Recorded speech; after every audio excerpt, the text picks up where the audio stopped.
Oh god, too early, too early, too early. Time to make the coffee. Ugh.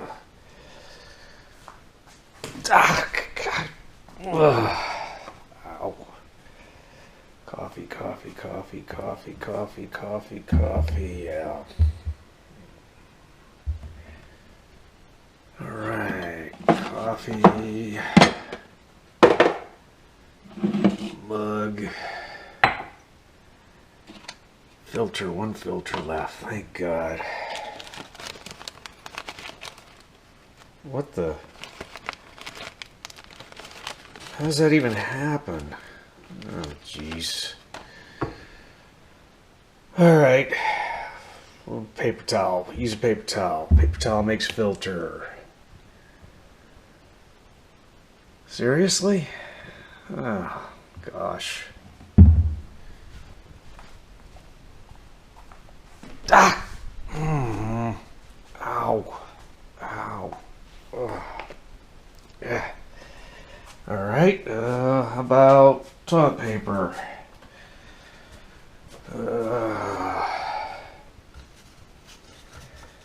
Oh, come on, man.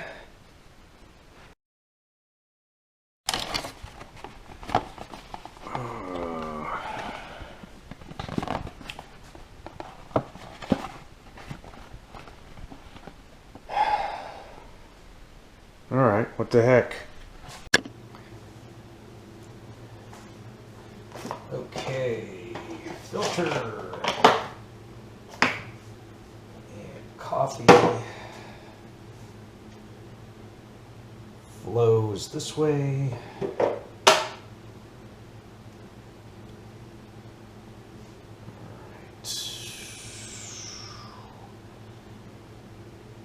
Go like that.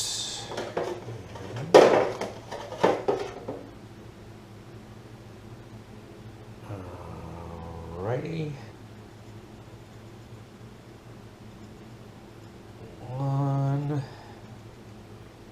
2, 3.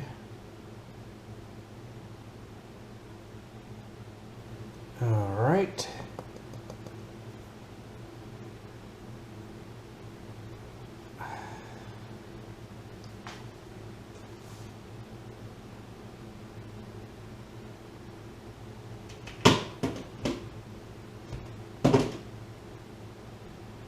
Perfect. Water.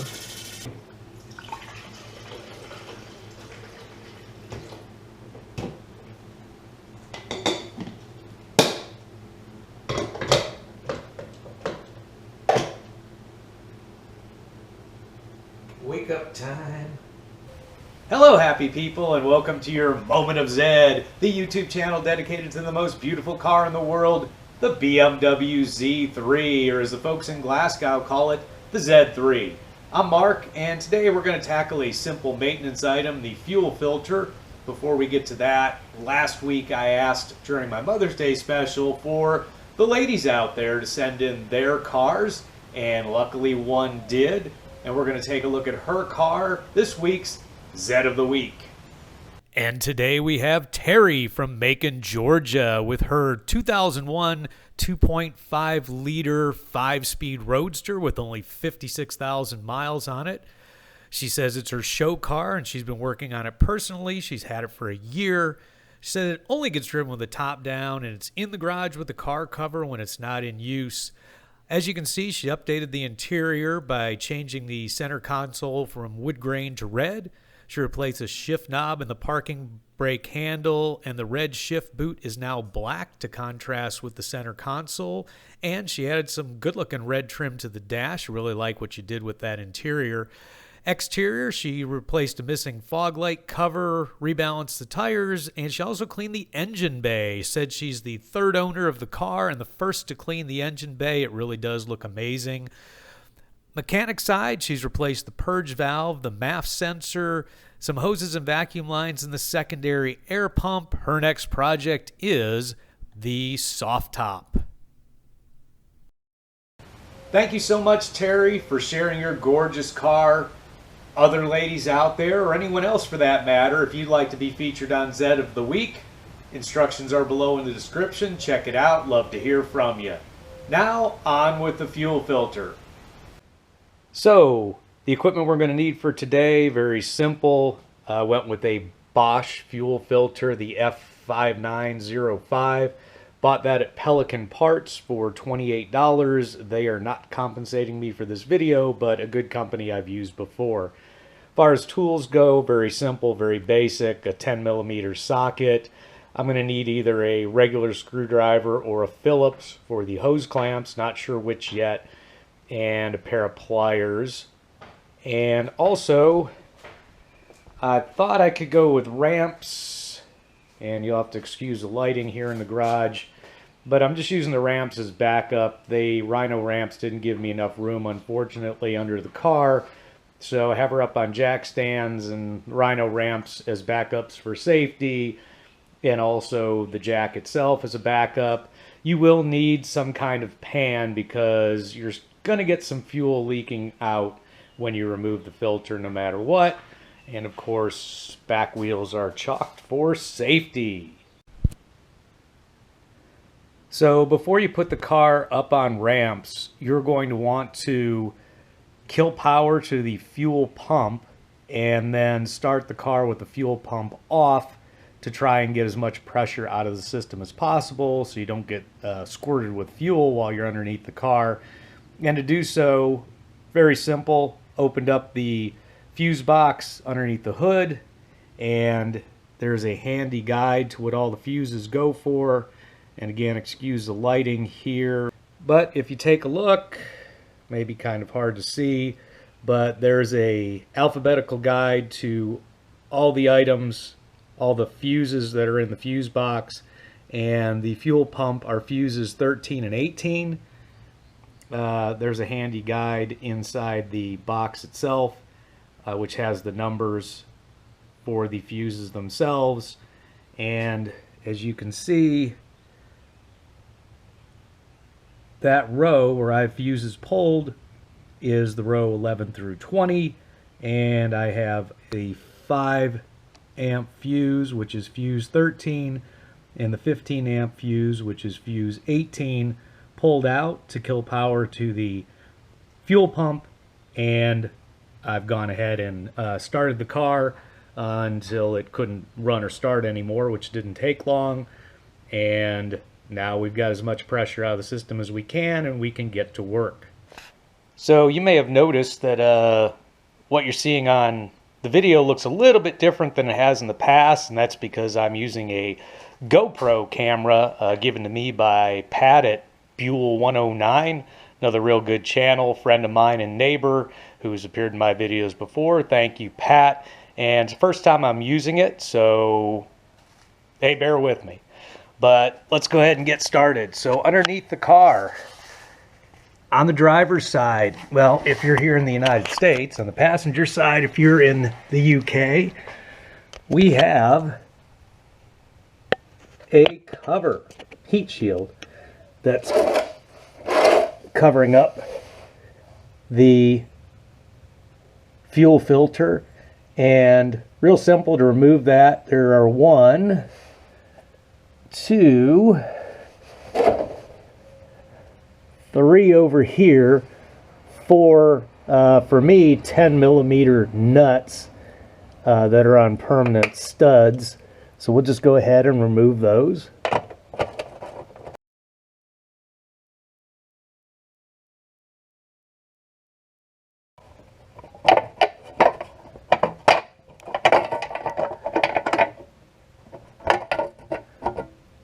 And there we go.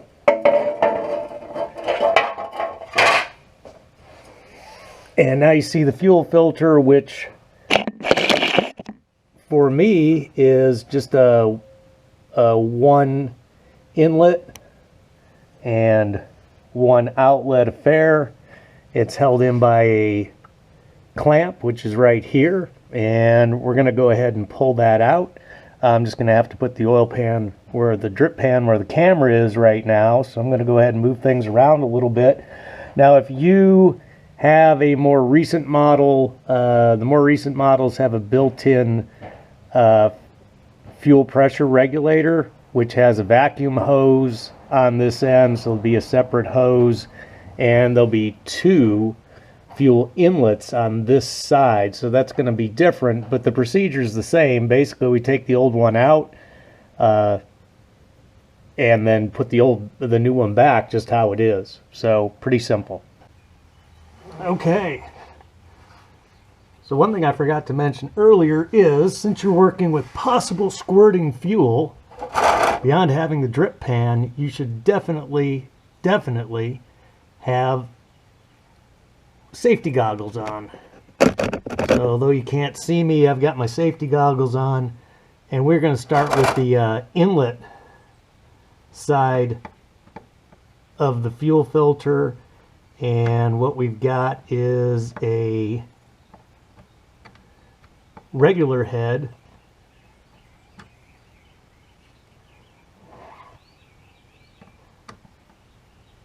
hose clamp, so we need a regular screwdriver, if I could see.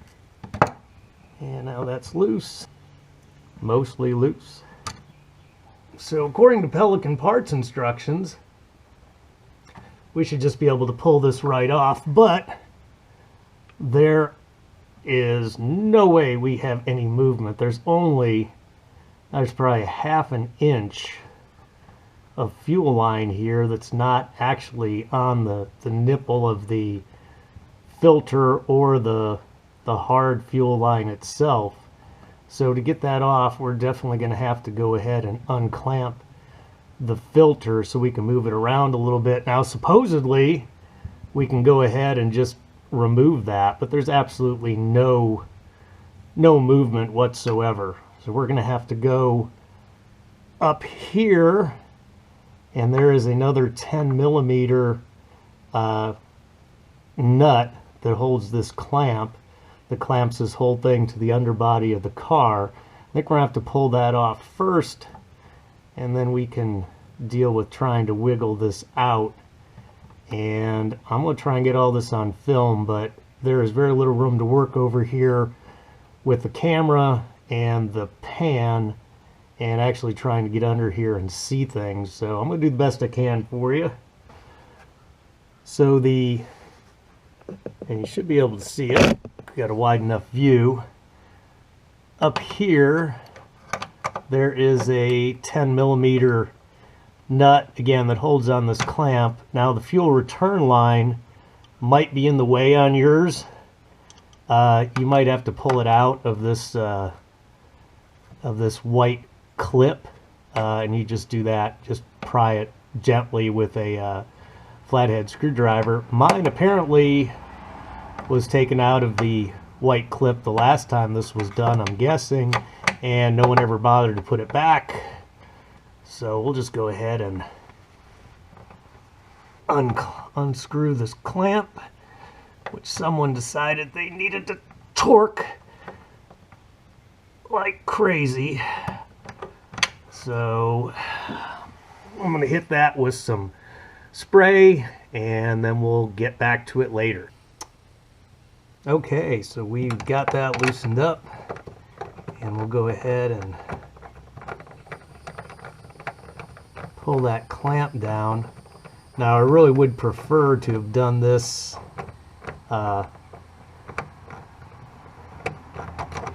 after undoing the hoses themselves, but it's not going to work that way, unfortunately.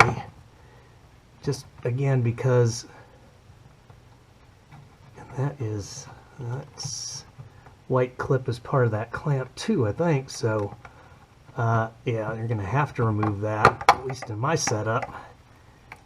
I would have loved to have unclamped this last, just because I don't want the fuel lines to be supporting everything, but I'm not going to have much choice. Again, I just don't have enough room to movement. So that's hinged. And now the fuel filter itself is basically hanging loose, which again I don't care for, but unfortunately, that's going to be the way I'm going to do it. That's really not that big of a thing.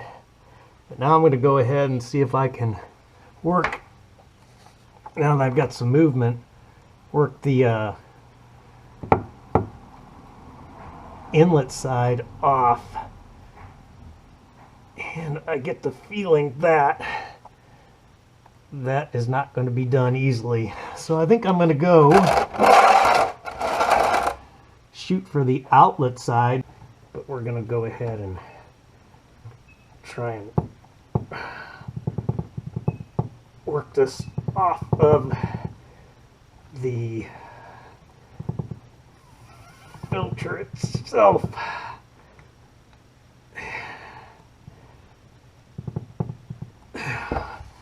And boy, oh boy, that really doesn't want to come off.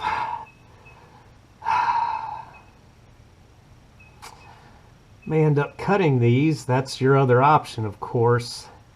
And it's not the worst idea in the world necessarily to replace these if they're in bad condition.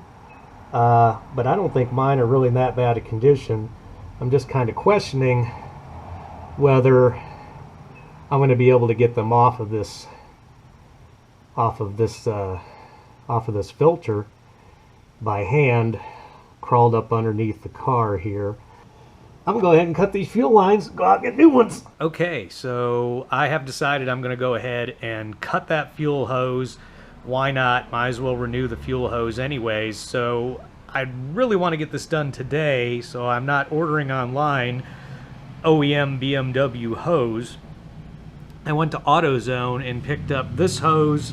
They sell it by the foot. It was $8, and this is a 5/16 inch, which comes out, as the guy at AutoZone converted it for me, 7.9 millimeter. Now, if you bought the hose online from BMW, it's an 8 millimeter. That's the inside diameter, and this is a 13 millimeter outside diameter. Now, I haven't measured the outside diameter of this, but I think it's similar. The BMW hose is rated for 6 bar pressure. This is 6.9 bar. And as you can see, it does fit on my new filter, and the hose clamp should fit right over that. So I'm going to go ahead and cut the old hose off and replace it with this. All right, so I'm going to go ahead and cut the inlet side of the fuel first with a razor knife. I'm just going to go ahead and cut it in half, and then I'll cut it lengthwise. I'm going to cut it in half and let the fuel drain out of everything, and then just cut it lengthwise, and so I know how long the new one has to be. There's some fuel.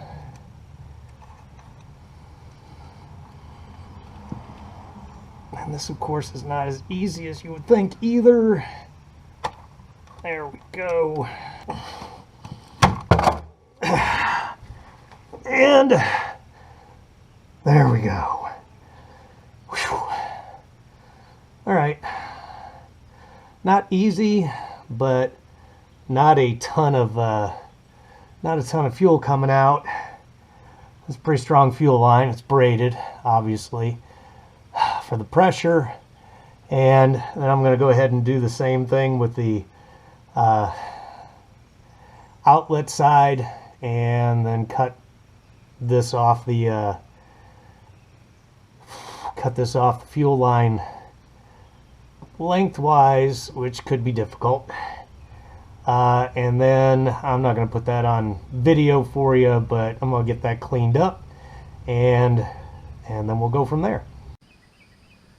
So the fuel filter is out, and there's the old one, and about the amount of fuel you're going to get, and it's almost all from the filter, so the filter draining is what most of this is. This did not squirt out at me.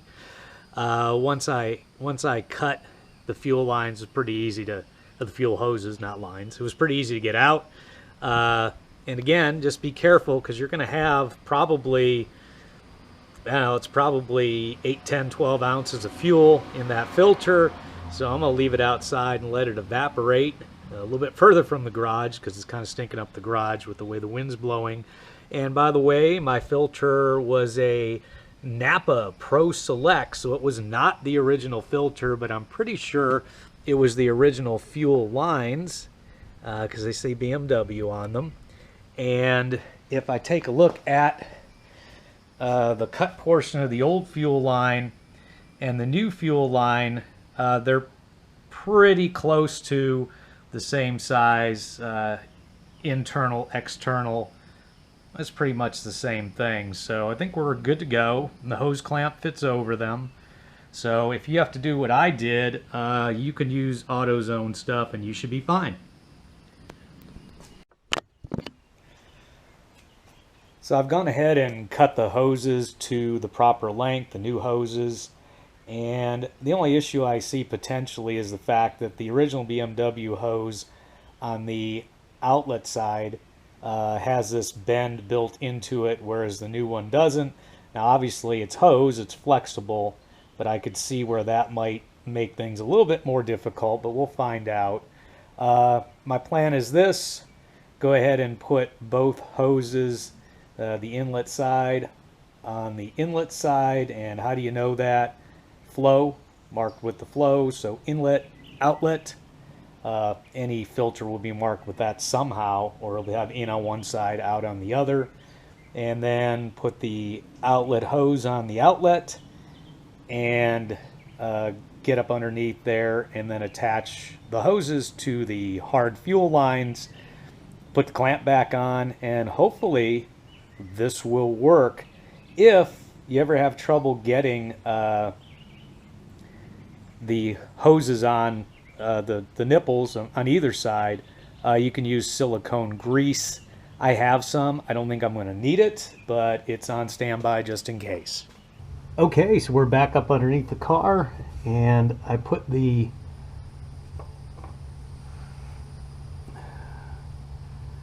new fuel hoses onto the filter itself. Now my plan here is to go ahead and put the inlet side on first, and make sure when you do this that the hose clamp is here ready to slide over where you're putting it on,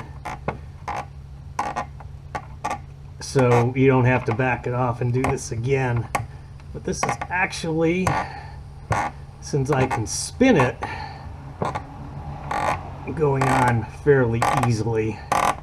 And it's got a nice tight fit, and maybe hard to see up under here, but there's actually a metal stop on the hard fuel line itself, so that's as far as you can go with it. And then that should have it in the proper position, and I'm just going to go ahead and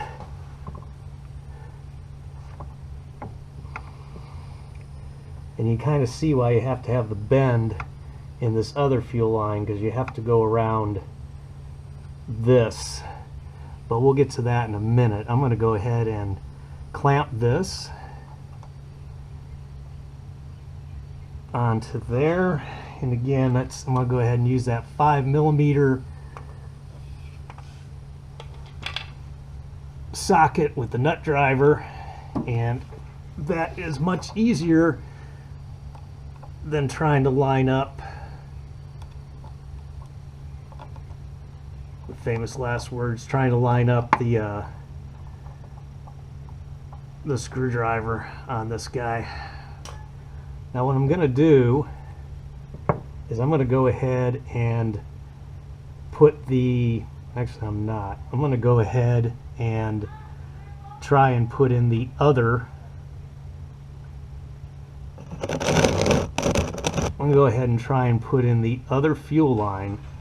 Now the trick with this is I'm not going to be able to twist it, obviously, and it does not have that natural bend in it, but what it does have is it does have a little bit of fuel on it.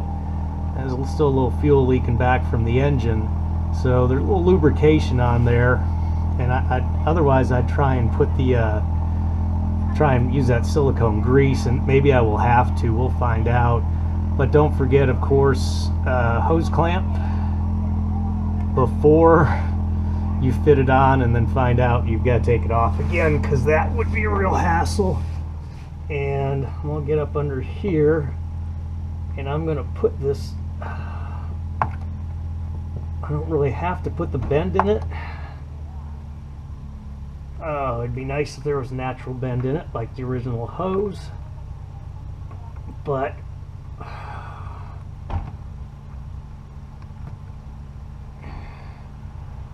there we go. And we are getting a little bit of fuel, but guess what? That does make it a little slippery, but it also helps it go on. And there we are, up against as far as it can go. And I think once we clamp that in there, that's going to have a reasonable bend without any big restrictions, which is the only thing I worried about a little bit without using the hose. And I actually had to cut away the end of the original hose to get it off the old filter, so there's no reusing it at this point. We'll have to see if I have any performance issues. There's a little bit of a pinch here, I would say. This is straight, but I don't think it's going to be enough to really worry about. So we're going to go ahead and put the clamp back on after I tighten this up. Okay, so to wrap this up, we have to go ahead and put in our fuses again. And just make sure 5 amp fuse goes in slot 13, which is right there. And then the 15 amp fuse goes into slot 18, which is right there. And that should get us going again with any luck.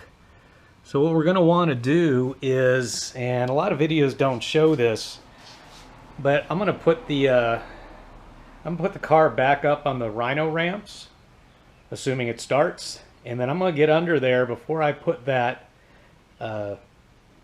heat shield back on. I want to check for leaks, because if it's leaking, I got to go back and figure out why. Okay, so we're back up on the Rhino ramps, which I would have done all the work there, but it's just not enough room, unfortunately.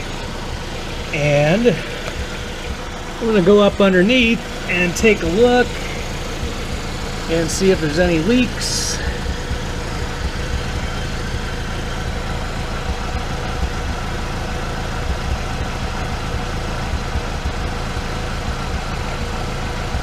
That's looking like a winner.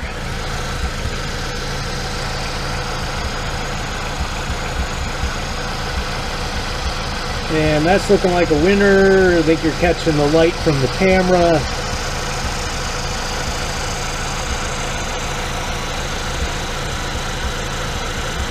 Sorry, it's hard to hold this steady under here.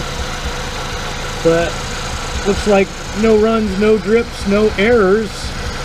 And I was a little bit worried about that kink in the hose, but car seems to be running fine, or running as it normally does. And we're going to go ahead and put on the heat shield and call it a day. So there you have it. Pretty simple maintenance item, but one that I think is often overlooked. If you like this content, please smash that like button, subscribe, tell your friends to subscribe, and until next time, drive safe.